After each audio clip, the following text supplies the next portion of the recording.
मैं मनोज प्रधान अपने YouTube channel प्रधान academy में आप सभी का स्वागत करता हूं।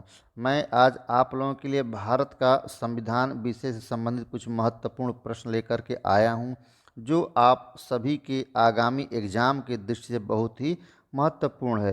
ये सभी प्रश्न PCS, RO, ARO, TGT, PGT एवं अन्य प्रतियोगी परीक्षाओं के लिए बहुत ही महत्वपूर्ण है। चलिए अब हम सीधे प्रश्न पर आते हैं। प्रश्न नंबर 1, निम्नलिखित में से किस अनुच्छेद में संधि, अभ्यर्पण और विजय द्वारा प्राप्त क्षेत्र को संघ में शामिल किए जाने का उल्लेख है? विकल्प है आपके सामने अनुच्छेद 1, अनुच्छेद 2, अनुच्छेद 3 और अनुच्छेद 4। इस प्रश्न का सही उत्तर है अनुच्छेद 1। विकल्प ए सही उत्तर है। अब देखिए अनुच्छेद 1 में क्या है। अनुच्छेद 1 को कुल 3 पार्ट में बांटा गया है। नंबर 1 पर है, इसमें बताया गया है कि भारत अर्थात इंडिया राज्यों का संघ होगा। नंबर 1 में बताया गया है। दूसरे में कहा गया है कि भारत और उनके राज्य क्षेत्र वे होंगे जो पहली अनुसूची में दिए गए हैं। और तीसरे में कहा गया है कि भारत के राज्य क्षेत्र में राज्यों के राज्य क्षेत्र और पहली अनुसूची में दिए गए संघ राज्य क्षेत्र तथा ऐसे अन्य राज्य क्षेत्र जो अर्जित किए गए हैं। तो अर्जित किए गए मतलब ये हुआ कि अर्जित क्षेत्र, जिसमें अर्जित क्षेत्र में तीनों आते हैं। क्या क्या आता है? संधि, अभ्यर्पण और विजय के द्वारा। और जो अर्जित किया हुआ क्षेत्र है वो भारतीय संघ में शामिल किया जाएगा। तो इसकी जानकारी हमको कहाँ मिलती है? इसकी जानकारी हमको अनुच्छेद 1 का तीसरा पार्ट, चूँकि इसको 3 भागों में बांटा गया है, तो अनुच्छेद 1 का 3 तीसरे का ग में यह हमको मिलता है। अनुच्छेद 1 3 के ग में यह हमको मिलता है कि अर्जित किया हुआ क्षेत्र संधि के द्वारा अर्जित, अभ्यर्पण के द्वारा अर्जित और विजय के द्वारा जो अर्जित किया हुआ क्षेत्र है वह संघ में शामिल किया जाएगा। तो इसका सही उत्तर है विकल्प ए अनुच्छेद 1। अगला प्रश्न देखिए, भाषाई आधार पर सर्वप्रथम किस राज्य का निर्माण किया गया? विकल्प है ए आंध्र प्रदेश, बी मुंबई, सी गुजरात और डी नागालैंड। इस प्रश्न का सही उत्तर है विकल्प ए आंध्र प्रदेश। आंध्र प्रदेश का भाषाई आधार पर निर्माण होने वाला पहला राज्य था, जो कब बना? 1953 ईस्वी में बना था। तो इसलिए इस प्रश्न का सही उत्तर है विकल्प ए आंध्र प्रदेश। अगला प्रश्न देखिए, पांडिचेरी, कारिकल, माही यमन किससे लेकर भारतीय संघ में शामिल किया गया? तो अब विकल्प है ए पुर्तगाली, बी अंग्रेज, सी फ्रांसीसी और डी डच। इस प्रश्न का सही उत्तर है विकल्प सी फ्रांसीसी। फ्रांसीसियों से ही पांडिचेरी, कारिकल, माही यमन ये 4 जगह लिया गया और इसको लेकर के पांडिचेरी नामक एक संघ शासित प्रदेश बनाया गया। और इस सभी जगह पांडिचेरी नामक संघ शासित प्रदेश में हैं। और ये सब बस्ती किससे लिया गया? यह फ्रांसीसियों से लिया गया। इसलिए इस प्रश्न का सही उत्तर है विकल्प सी। अगला प्रश्न देखिए, गोवा, दमन, दीव और दादरा तथा नागर हवेली आज़ादी से पूर्व किसके कब्जे में थी? तो विकल्प है ए पुर्तगाली, बी अंग्रेज, सी फ्रांसीसी और डी डच। इस प्रश्न का सही उत्तर है विकल्प ए पुर्तगाली। ये सभी जगह पुर्तगालियों के कब्जे में थी और जब देश आज़ाद हुआ तो उसके बाद पुर्तगालियों से लेकर के से भारत के संघ में शामिल कर लिया गया। अतः विकल्प ए सही उत्तर है। अगला प्रश्न देखते हैं, निम्नलिखित में से किसने नीति निदेशक तत्वों को एक ऐसा चेक बताया जिसका भुगतान बैंक की इच्छा पर छोड़ दिया गया है? अब विकल्प है आपके सामने A Ivor Jennings, B K T Shah, C K C Wheare और डी भीमराव अंबेडकर। तो इस प्रश्न का सही उत्तर है विकल्प बी, केटी शाह। यह बहुत ही इम्पॉर्टेंट प्रश्न है और हमेशा यह प्रश्न एग्जाम में पूछा जाता है। तो केटी शाह ने नीति निर्देशक तत्व को एक ऐसा चेक बताया जिसका भुगतान बैंक की इच्छा पर छोड़ दिया गया है। तब प्रश्न 5 का विकल्प बी सही उत्तर है। अगला प्रश्न देखिए, निम्नलिखित में से किसने नीति निर्देशक तत्वों को उद्देश्यों और आकांक्षाओं का घोषणा पत्र कहा है? तो विकल्प आपके सामने है। A Ivor Jennings, B doctor Rajendra Prasad, और सी केसी हुयर, और डी केटी शाह। तो इस प्रश्न का सही उत्तर है विकल्प सी केसी हुयर। इन्होंने केसी हुयर ने क्या कहा? नीति निर्देशक तत्व को इसे उनको उद्देश्यों और आकांक्षाओं का घोषणा पत्र कहा था। तब विकल्प सी सही उत्तर है। नेक्स्ट प्रश्न देखते हैं, पृथक्करणीयता का सिद्धांत का संबंध किस अनुच्छेद से है? विकल्प आपके सामने है। अनुच्छेद 12, अनुच्छेद 13, अनुच्छेद 4 और इनमें से कोई नहीं। तो इस प्रश्न का सही उत्तर होगा विकल्प बी, अनुच्छेद 13। जो अनुच्छेद 13 है यह क्या कहता है? जो अनुच्छेद 13 कहता है कि मूल अधिकारों से असंगत तथा उनका अल्पीकरण करने वाली विधियां उस मात्रा तक शून्य होगी जिस मात्रा तक मूल अधिकारों को असंगत करती हैं। अतः कोई भी अधिनियम का अवैध भाग उसके शेष भाग से बिना उसके मूल उद्देश्यों को समाप्त किए ही अलग किया जा सकता है। अर्थात हम ये कहें कि मूल अधिकार से असंगत करने वाले भाग को निकाल करके शेष भाग को लागू किया जा सकता है। इसीलिए इसको हम पृथक्करणीयता का सिद्धांत भी कहा जाता है। अतः इसकी जानकारी हमको स्पष्ट रूप से अनुच्छेद 13 में मिलती है। तो विकल्प बी सही उत्तर है। अगला प्रश्न देखिए, सहकारी समिति बनाने का अधिकार किस अनुच्छेद में दिया गया है? तो विकल्प है आपके सामने। ए अनुच्छेद 17, बी अनुच्छेद 22, सी अनुच्छेद 19 और डी अनुच्छेद 29। इस प्रश्न का सही उत्तर है विकल्प सी, अनुच्छेद 19। 97वां संविधान संशोधन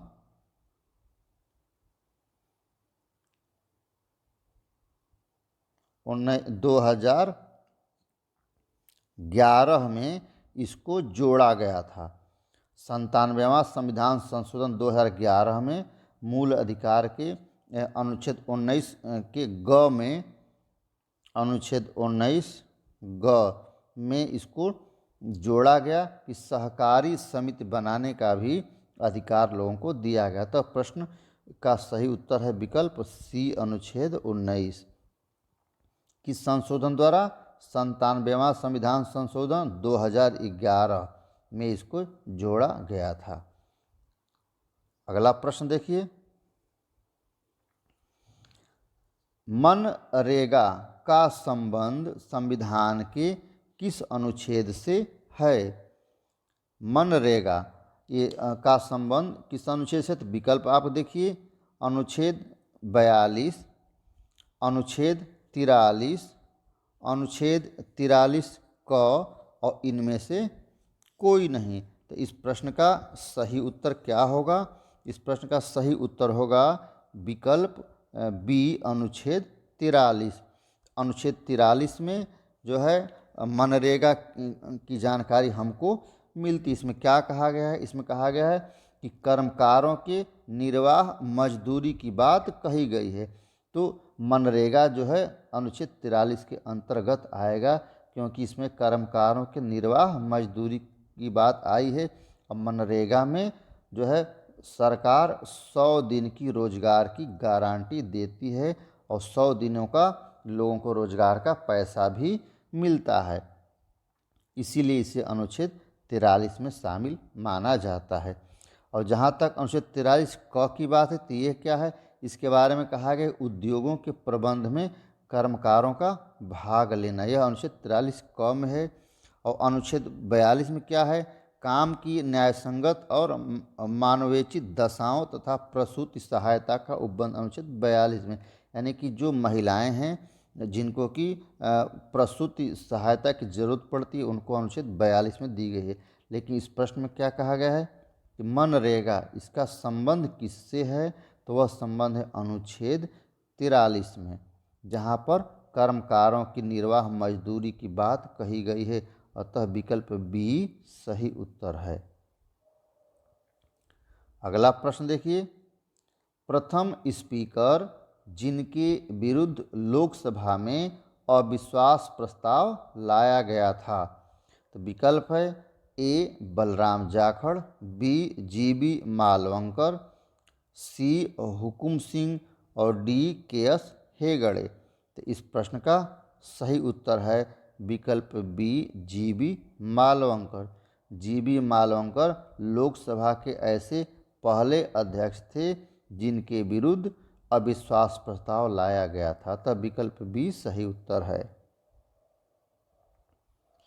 अगला प्रश्न, निम्नलिखित में से कौन सा मूल अधिकार भारतीय संविधान में नागरिकों को नहीं दिया गया है, तो विकल्प है ए शोषण के विरुद्ध अधिकार, बी सूचना का अधिकार और सी लिंग समानता का अधिकार और डी देश के किसी भाग में बसने का अधिकार। तो इस प्रश्न का सही उत्तर क्या होगा, भारतीय संविधान में नहीं दिया गया है, तो जो मूल अधिकार है इसमें से कौन मूल अधिकार नहीं, वह सूचना का अधिकार। सूचना का अधिकार जो है मूल अधिकार नहीं है, इसलिए प्रश्न का सही उत्तर है विकल्प बी सूचना का अधिकार। जबकि शोषण के विरुद्ध अधिकार यह मूल अधिकार है, लिंग समानता का अधिकार मूल अधिकार है और देश के किसी भाग में बस जाने का अधिकार भी यह मूल अधिकार है। इसलिए इस प्रश्न का सही उत्तर हुआ विकल्प बी सूचना का अधिकार, जो मूल अधिकार की श्रेणी में नहीं आता है। अगला प्रश्न देखिए, भारत का कार्यपालिका अध्यक्ष कौन होता है, तो विकल्प आपके सामने देखिए, ए राष्ट्रपति, बी प्रधानमंत्री, सी विपक्ष का नेता और डी भारत सरकार का मुख्य सचिव। इस प्रश्न का सही उत्तर कौन होगा, सही उत्तर है विकल्प ए राष्ट्रपति।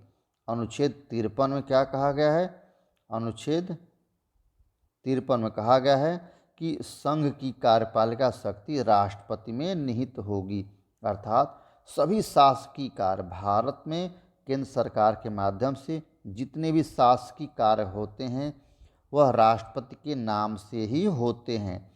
इसीलिए कहा गया है कि संघ की जो कार्यपालिका शक्ति है वह राष्ट्रपति में निहित है और संघ की कार्यपालिका शक्ति का जो अध्यक्ष होगा वह राष्ट्रपति होगा। भले ही यहाँ पर राष्ट्रपति क्या है, एक औपचारिक प्रधान होता है, जबकि वास्तविक प्रधान प्रधानमंत्री होता है। लेकिन यहाँ पर पूछा गया है कि भारत का कार्यपालिका अध्यक्ष कौन होता है, वो होता है राष्ट्रपति होता है। अतः यहाँ पर विकल्प ए सही उत्तर है। अगला प्रश्न देखिए, संविधान संशोधन की प्रक्रिया किस देश के संविधान से लिया गया है, विकल्प है ए अमेरिका, बी ऑस्ट्रेलिया, सी दक्षिण अफ्रीका और D Ireland.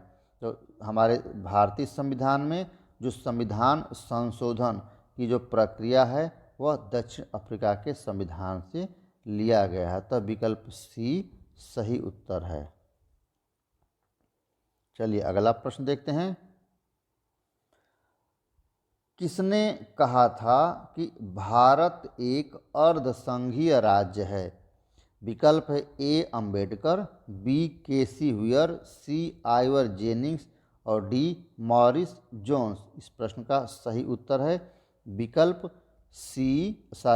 B KC. व्हीयर। KC where ने भारतीय संघ को एक अर्ध संघीय राज्य कहा था? तो विकल्प बी सही उत्तर है। अगला प्रश्न, निम्नलिखित में से किसने भारतीय संविधान को वकीलों का स्वर्ग बताया था? विकल्प है ए केसी हुयर, बी आइवर जेनिंग्स, सी के एम मुंशी और डी भीमराव अंबेडकर।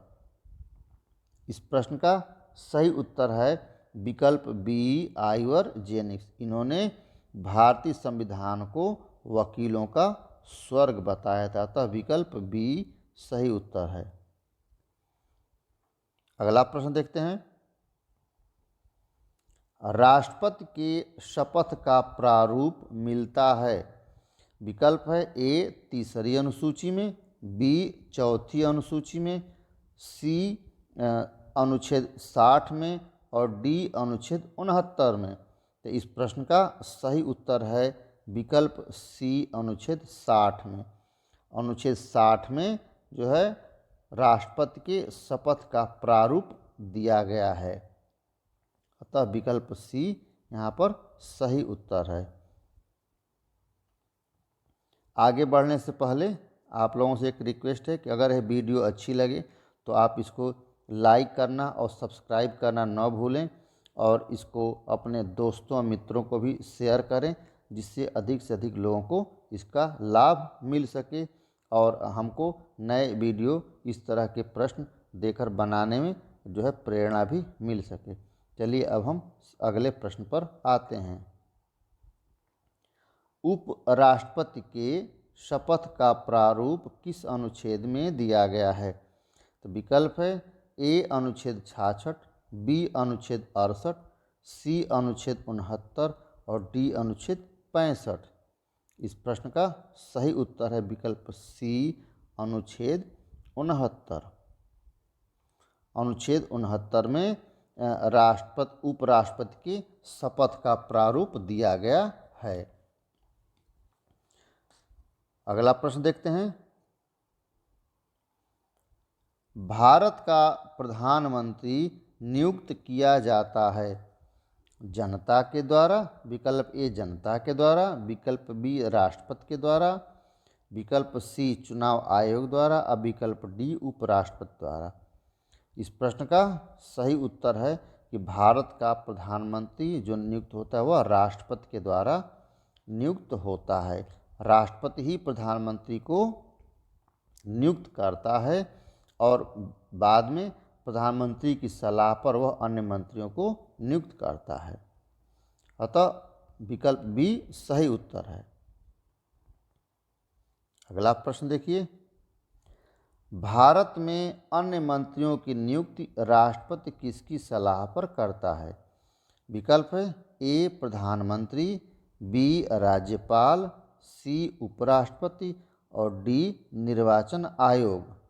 इस प्रश्न का सही उत्तर है कि राष्ट्रपति किसकी सलाह पर अन्य मंत्रियों को नियुक्त करता है, तो वह है विकल्प ए प्रधानमंत्री। राष्ट्रपति जो है प्रधानमंत्री की नियुक्ति करता है और प्रधानमंत्री की ही सलाह पर वह अन्य मंत्रियों को नियुक्त करता है, अतः विकल्प ए सही उत्तर है। अगला प्रश्न देखिए, भारतीय संविधान के किस अनुच्छेद में कार्यपालिका से न्यायपालिका का पृथक्करण का उल्लेख मिलता है? विकल्प है आपके सामने अनुच्छेद 49, अनुच्छेद 48, अनुच्छेद 50, अनुच्छेद 51। इस प्रश्न का सही उत्तर है कि कार्यपालिका से न्यायपालिका का पृथक्करण यह जो है अनुच्छेद 50 में दिया गया है। संविधान के अनुच्छेद 50 जो नीति निर्देशक तत्व हैं उसके अनुच्छेद 50 में कार्यपालिका और न्यायपालिका के पृथक्करण की जानकारी हमको मिलती है, अतः विकल्प सी सही उत्तर है। अनुच्छेद 49 में क्या है? अनुच्छेद 49 में इसमें राष्ट्रीय महत्व के स्मारकों एवं स्थानों के संरक्षण से संबंधित जानकारी हमको अनुच्छेद 49 में मिलती है। और अनुच्छेद 48 में कृषि और पशुपालन संगठन की जानकारी दी गई है। और अनुच्छेद 51 में क्या कहा गया है? अनुच्छेद 51 में अंतर्राष्ट्रीय शांति और सुरक्षा की बात कही गई है। तो अनुच्छेद 49 में क्या कहा गया कि जो हमारे देश में राष्ट्रीय महत्व के स्मारक हैं उसको किस प्रकार से संरक्षण किया जाए, यह अनुच्छेद 49 कहता है। अनुच्छेद 48 कृषि और पशुपालन संगठन की बात कही गई है। और अनुच्छेद 51 में अंतर्राष्ट्रीय शांति और सुरक्षा की बात हमको मिलती है। तो यहाँ पर क्या है कि कार्यपालिका से न्यायपालिका का पृथक्करण, यह हमको अनुच्छेद 50 में जानकारी दी गई है। तो विकल्प सी सही उत्तर है। अगला प्रश्न देखिए, भारत के राष्ट्रपति को शपथ कौन दिलाता है? विकल्प है ए प्रधानमंत्री, बी उपराष्ट्रपति, सी भारत के मुख्य न्यायाधीश और डी मुख्य चुनाव आयुक्त। इस प्रश्न का सही उत्तर है विकल्प सी भारत के मुख्य न्यायाधीश, यानी कि CJI chief justice of India जो होते हैं भारत के राष्ट्रपति को शपथ दिलाते हैं। अतः विकल्प सी सही उत्तर है। नेक्स्ट प्रश्न, राष्ट्रपति 5 वर्ष की अवधि तक पद धारण करेगा। विकल्प देखिए, ए शपथ ग्रहण की तारीख से, बी चुनाव जीतने की तारीख से, सी पद ग्रहण करने की तारीख से और डी इनमें से कोई नहीं। इस प्रश्न का सही उत्तर है कि पद ग्रहण करने की तारीख से। जब जिस डेट को राष्ट्रपति पद भार ग्रहण कर लेगा उस डेट से उसके 5 साल के कार्यकाल की गणना की जाती है। अतः राष्ट्रपति 5 वर्ष की अवधि तक पद धारण कब करेगा? वह पद ग्रहण करने की तारीख से। अतः विकल्प सी सही उत्तर है। नेक्स्ट प्रश्न देखिए, राष्ट्रपति निम्नलिखित में से किसको संबोधित कर अपना पद त्याग कर सकता है? विकल्प ए प्रधानमंत्री, बी भारत का मुख्य न्यायाधीश, सी उपराष्ट्रपति और डी लोकसभा अध्यक्ष। इस प्रश्न का सही उत्तर है कि राष्ट्रपति किसको अपना त्याग पत्र दे सकता है? तो दे सकता है किसको? उपराष्ट्रपति को। राष्ट्रपति उपराष्ट्रपति को संबोधित करते हुए लिखित रूप से अपना पद त्याग कर सकता है, इसलिए विकल्प सी सही उत्तर है। तो उसके बाद उपराष्ट्रपति का कर्तव्य होता है कि तुरंत इसकी सूचना संसद को दे, सदन को तुरंत इसकी सूचना उपराष्ट्रपति देता है कि राष्ट्रपति ने त्यागपत्र दे दिया है। इसीलिए इस प्रश्न का सही उत्तर है विकल्प सी उपराष्ट्रपति। अगला प्रश्न देखिए, राष्ट्रपति निर्वाचित होने के लिए किसी व्यक्ति की न्यूनतम उम्र कितनी होनी चाहिए? तो विकल्प ए 25 वर्ष, बी 30 वर्ष, सी 35 वर्ष और डी 40 वर्ष। इस प्रश्न का सही उत्तर है विकल्प सी 35 वर्ष। यानी कोई भी व्यक्ति जब राष्ट्रपति का चुनाव लड़ता है तो उसकी न्यूनतम उम्र कितनी होती है? 35 वर्ष होनी चाहिए। और क्या क्या योग्यताएं होती है? वह भारत का नागरिक हो, ठीक है। दूसरा होता है कि उसकी उम्र 35 साल हो। और तीसरा होता है कि वह लोकसभा का सदस्य बनने की योग्यता रखता हो।